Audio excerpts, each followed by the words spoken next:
દશામાના વ્રતને લઈને અંકલેશ્વરમાં બજારોમાં ભક્તોની ભીડ જોવા મળી રહી છે। 2 દિવસ બાદ વ્રતનો પ્રારંભ થનાર હોવાથી દશામાની પ્રતિમાની ખરીદી માટે માઈ ભક્તો ઉમટી રહ્યા છે। મૂર્તિઓના ભાવમાં 10 થી 15% વધારો થયો હોવા છતાં ભક્તોમાં ભારે ઉત્સાહ જોવા મળી રહ્યો છે।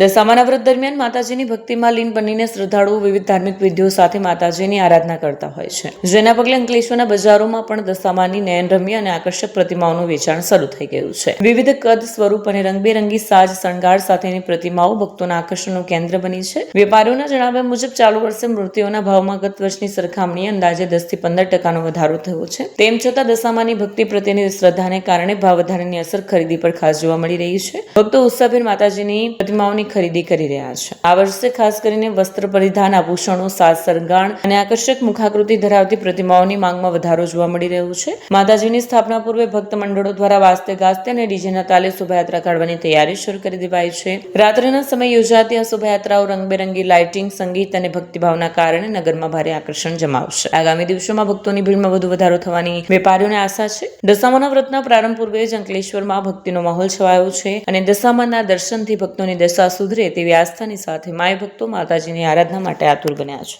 મારું નામ વિનય રાજેશભાઈ વસાવા છે।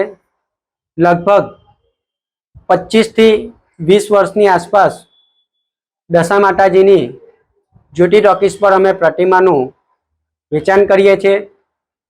ખૂબ સારી રીતે અને શ્રદ્ધાથી લોકો દશામાની પ્રતિમા લઈ જાય છે અને ઘરે બેસાડે છે।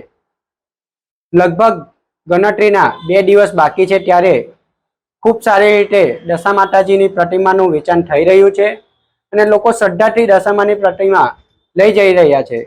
અને દશામાની પ્રતિમામાં જે રીતે મોંઘવારી વધી રહી છે ત્યારે 10 થી 15% વધારો થયો છે, પરંતુ ખૂબ સારી રીતે શ્રદ્ધાપૂર્વક લોકો દશામાની પ્રતિમા લઈ જાય છે અને 10 દિવસ દશામાને ઘરે સેવા અર્ચના કરે છે અને ખૂબ સારી રીતે દશામાનો તહેવાર ઉજવે છે।